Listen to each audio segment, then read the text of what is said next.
ڈرامے کے next episode میں آپ لوگ دیکھیں گے کہ زاویار نے در نیاب سے شادی تو کر لی ہے، لیکن شادی کے بعد اس کا کہنا یہ ہے کہ وہ شادی کر کے پچھتا رہا ہے، کیونکہ در نیاب جس سے وہ سمجھ رہا تھا کہ 3 مہینے کے اندر وہ اپنے آپ کو ایڈجسٹ کر لے گی، وہ ابھی تک اپنے آپ کو گروم نہیں کر پائی۔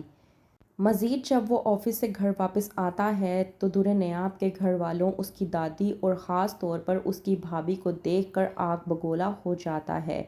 کہتا ہے زاویار در نیاب کی بھابھی اور اس کی دادی کو کہ آپ لوگ یہاں پر کیا کر رہے ہیں؟ میں نے آپ لوگوں سے پہلے بھی کہا تھا کہ آپ لوگوں کا اب اس کے ساتھ کوئی تعلق واسطہ نہیں رہے گا اور آپ لوگ یہاں پر نہیں آئیں گے۔ اگر آپ لوگ اسی طرح سے یہاں پر آتے رہیں گے تو یہ اپنے آپ کو کبھی بھی یہاں پر ایڈجسٹ نہیں کر پائے گی، تو برائے مہربانی اگر آپ نے اس سے مل لیا ہے تو آپ لوگ یہاں سے جا سکتے ہیں۔ زاویار کی دادی یہ سب کچھ دیکھ کر ہکی بکی رہ جاتی ہے اور سوچ میں پڑ جاتی ہے کہ کیا واقعی ہی میں یہ زاویار ہی ہے جس نے در نیاب کی دادی کے ساتھ اس حد تک بدتمیزی کی۔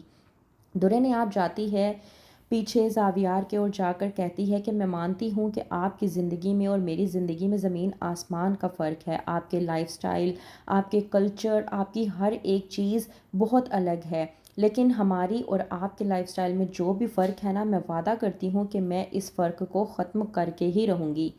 زاویار در نیاب کی یہ بات سننے کے بعد بہت زیادہ خوش ہو جاتا ہے، لیکن در نیاب جس نیت اور جس اینگل سے زاویار کو یہ بات کہنے کی کوشش کر رہی ہے، زاویار نے اس نظریے کو سمجھنے کی کوشش ہی نہیں کی۔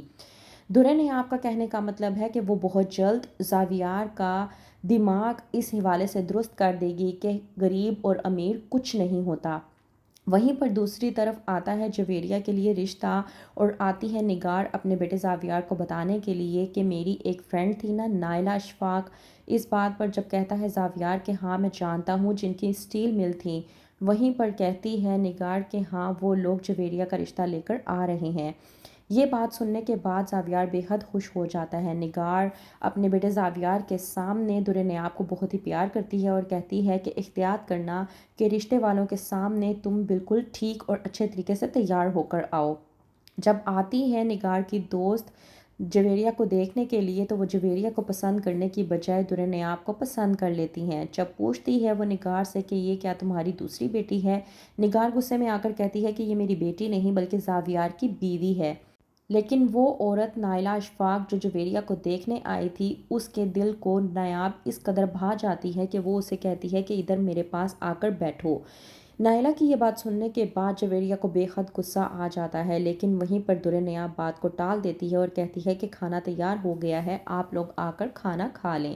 جویریہ جو کہ تانیہ کو دیکھتے ہوئے آنکھوں ہی آنکھوں میں اشارہ کرنے کی کوشش کرتی ہے کہ یہ گوار آخرکار کہاں سے آ گئی، وہیں پر تانیہ جو کہ آگ لگانے کی کوشش کرتی ہے جویریہ کے حوالے سے نائلہ کے سامنے، جبکہ تمام تر الزام آ جاتا ہے در نیاب کے اوپر کہ جویریہ کا رشتہ نیاب کی وجہ سے ہو نہیں پایا۔ مہمانوں کے جانے کے بعد نگار جاتی ہے غضنفر کے پاس اور جا کر کہتی ہے کہ پتہ نہیں ایسا کیا ہوا کہ اس نوابزادی کے آنے کے بعد نائلہ نے مجھے صاف الفاظوں میں بھی نہیں بلکہ نامناسب الفاظوں میں جویریہ کے لیے رشتے کے لیے انکار کیا ہے۔ میں سمجھ نہیں پا رہی کہ اس نے آخرکار ایسا کیا کیا ہے۔ کہہ ہی رہی ہوتی ہے نگار غضنفر سے اتنی بات کہ وہیں سے نیاب آ جاتی ہے اور کہتی ہے نگار کہ آ گئی ہے صاحبزادی، ایسا کریں آپ خود اس سے پوچھ لیں۔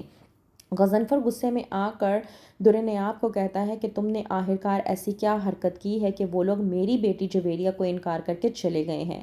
تو کیا ایک اور الزام آ جائے گا در نیاب کے اوپر جویریہ کا رشتہ نہ ہونے کی وجہ سے؟ کیا اس بات کا بھی بلیم زاویار در نیاب پر ڈال دے گا یا پھر در نیاب اس بار اپنے آپ کو کلیئر کر پائے گی؟ کیا ہوگا آگے؟ مزید جاننے کے لیے دیکھتے رہیے ڈرامہ سیریل دل نادان۔